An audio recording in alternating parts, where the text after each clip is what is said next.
C'est pas quelque chose de régional, c'est quelque chose de national.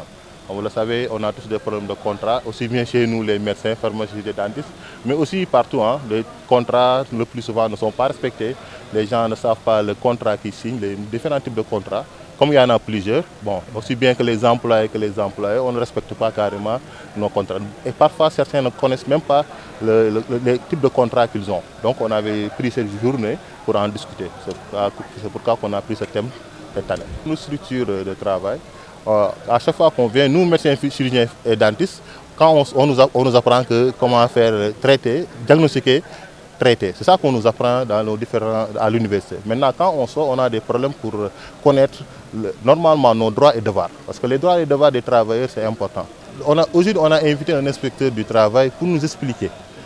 Parce que, bon, nous tous, on l'apprend, comme je l'ai dit tout à l'heure, on n'apprend pas. Donc on sort, on nous demande d'aller travailler. On ne connaît pas nos droits et devoirs. Maintenant, cette formation, ça nous permet de le connaître. Maintenant, après cette stade, il va maintenant charger au SAMES d'essayer de gérer ces genres de problèmes qu'on a dans nos différents hôpitaux ou services.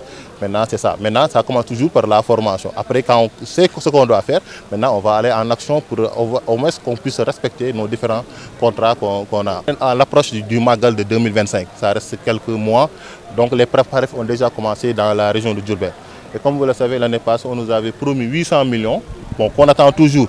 Et ces 800 millions, c'était pour permettre aux différentes structures de pouvoir passer l'étape des Magal. Comme vous le savez, les Magal, c'est des grosses dépenses que les différentes structures font.